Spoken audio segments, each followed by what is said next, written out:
Alors aujourd'hui, je voudrais vous parler d'abord d'une femme qui s'appelle Laurie Santos. Laurie Santos est un prof de psychologie à l'université Yale. Et cette prof-là demeure dans le même immeuble que les étudiants. Alors elle fréquente les étudiants, passe des soirées avec eux, partage des repas avec eux. Et elle trouvait que ces jeunes-là étaient plutôt malheureux, beaucoup stressés. Et ça l'inquiétait. Alors elle a décidé de lancer un cours du bonheur qu'elle a appelé la psychologie et la belle vie. Surprise, 1200 étudiants se sont inscrits au cours. Un élève sur 4 sur le campus. Jamais, en 300 ans d'histoire, l'université n'avait connu, un cours à l'université n'avait connu un aussi grand succès. Alors, ça a fait les manchettes des journaux, à l'échelle nationale, à l'échelle internationale, et là, les demandes se sont mises à arriver de toutes parts, et Madame Santos a développé une version Internet de son cours qu'elle a appelée la science du bien-être. La science du bien-être, c'est un cours de 19 heures, réparti sur 10 semaines, qui est gratuit sur Internet. Ou, si vous préférez, vous payez 62 $ canadiens, et pour ces dollars-là, on va corriger un examen final, et on va vous remettre un diplôme officiel de l'université Yale.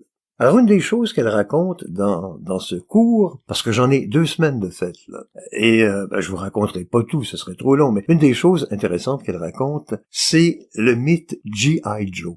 Il paraît que l'émission aux États-Unis qui mettait en vedette G.I. Joe se terminait par des recommandations aux enfants. Alors, le genre de recommandations que les parents font, là. Ne monte pas dans la voiture de quelqu'un qui t'invite pour te ramener chez toi, n'accepte pas de bonbons d'un étranger, des conseils de base qu'on donne aux enfants. Et ça se terminait en disant « Le savoir, c'est la moitié de la bataille. » Et elle dit « C'est absolument faux. » Et elle prouve que c'est faux. Elle présente le dessin de 2 tables, et les dessins sont présentés de telle façon qu'une des tables a vraiment l'air plus grande que l'autre, alors qu'en fait, elles ont la même dimension. Et elle dit, regardez là, vous avez beau le savoir qu'elles ont la même dimension, mais votre tête, votre cerveau les voit encore comme de dimensions différentes. Alors il n'est pas vrai que savoir, c'est d'avoir remporté la moitié de la bataille. Elle donne des devoirs aussi. Le devoir de la dernière semaine, c'était de savourer,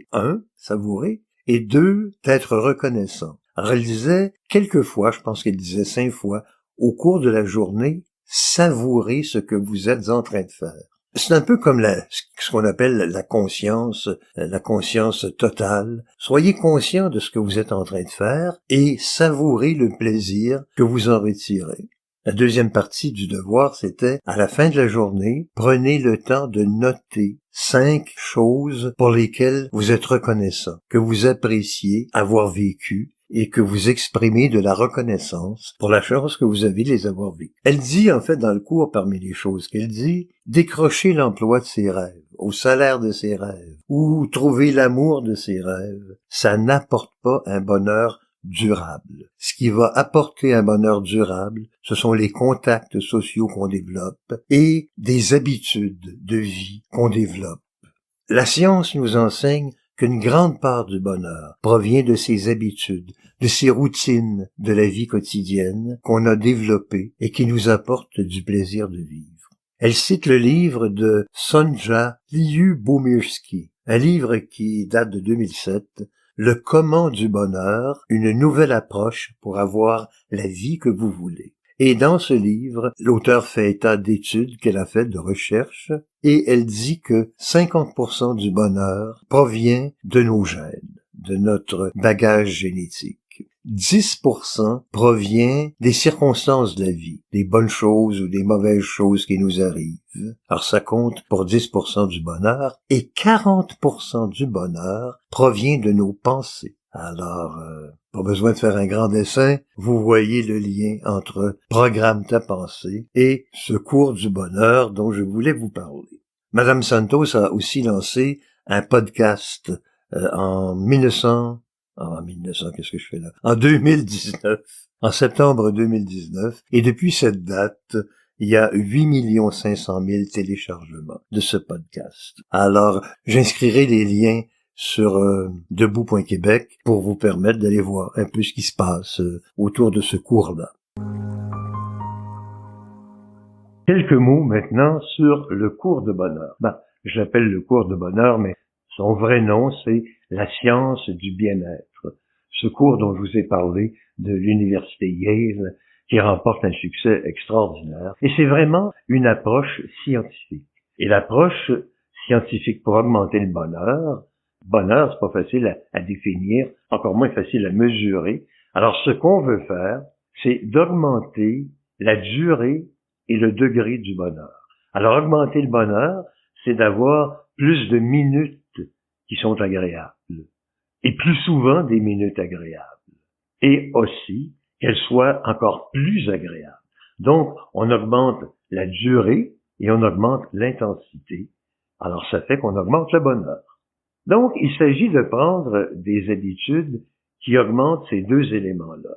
Et ce qu'on remarque, c'est lorsque l'humain obtient enfin ce qu'il souhaitait, le bonheur ne dure pas.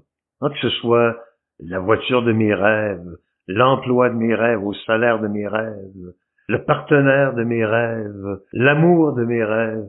Non, ça ne dure pas. Le bonheur qu'on en retire passe rapidement à cause de cette habitude. Alors on s'habitue et on ne ressent plus le bonheur.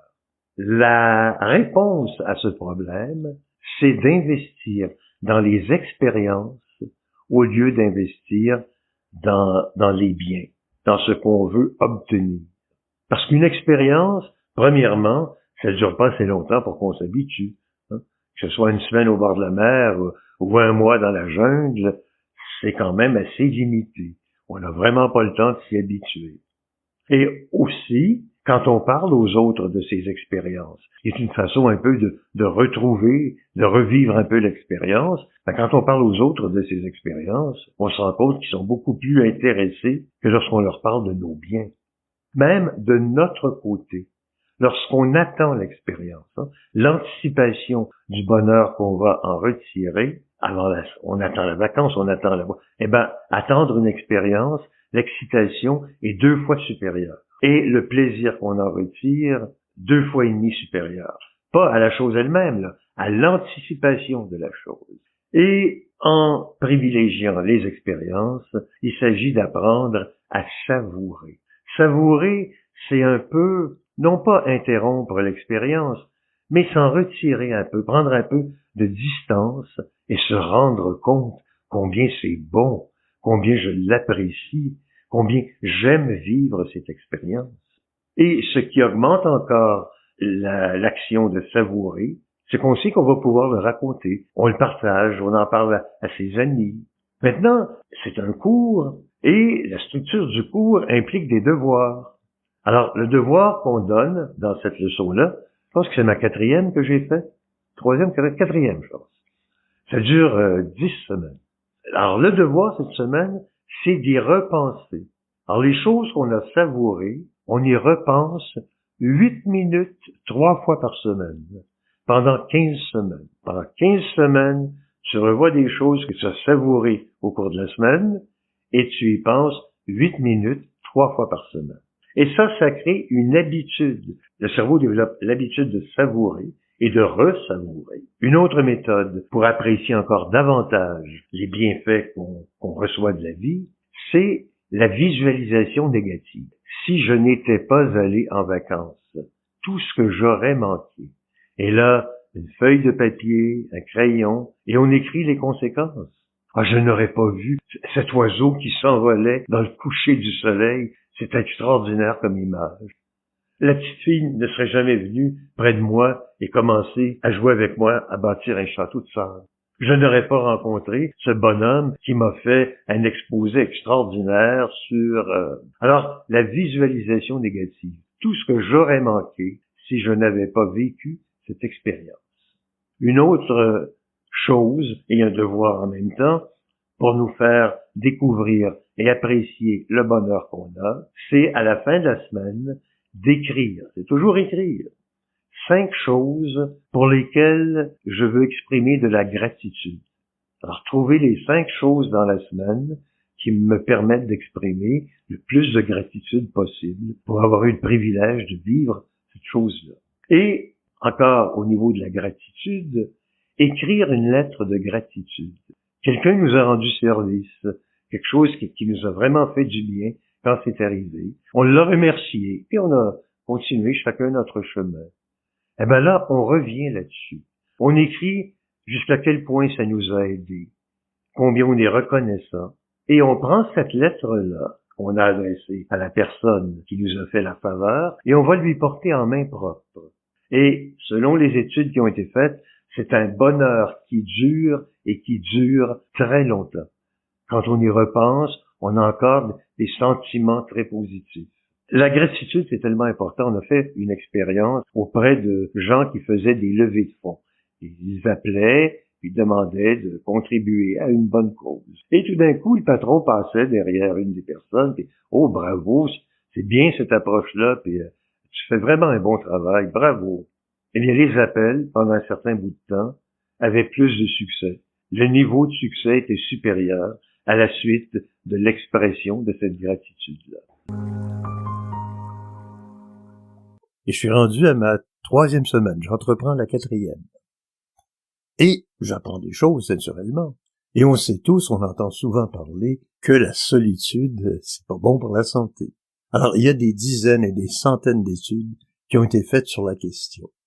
Les gens qui ont plusieurs contacts sociaux, qui multiplient. Et un contact social, ça peut être n'importe quoi. Ça peut être de sourire à quelqu'un qu'on rencontre sur la rue. Ça peut être un simple contact visuel avec n'importe quelle interaction sociale est considéré comme un contact social.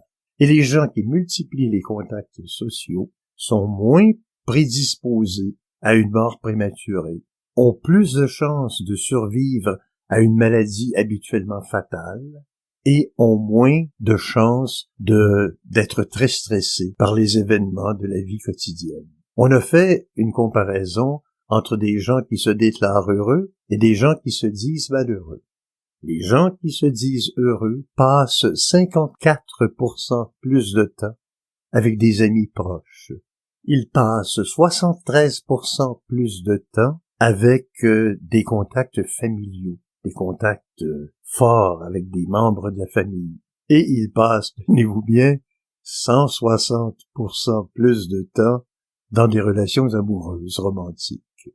Les gens malheureux passent 32% plus de temps seuls et voient 42% moins souvent des gens de leur famille, des amis proches. Mais le chiffre qui m'a fait sourire, qui m'a surpris aussi, c'est qu'on a fait une expérience en faisant manger une tablette de chocolat à des personnes seules et en faisant manger une tablette de chocolat à des personnes en contact avec quelqu'un d'autre. Mais le contact, ça peut être je mange une tablette de chocolat avec mon ami avec qui je suis en train de jaser, ou le contact peut être je mange une tablette de chocolat et à la table à côté de moi, il y a quelqu'un qui mange une tablette de chocolat. Eh bien, tenez-vous bien, les gens qui mangent une tablette de chocolat lors d'un contact social trouvent le chocolat 27% plus savoureux quand on le mange en établissant un contact social.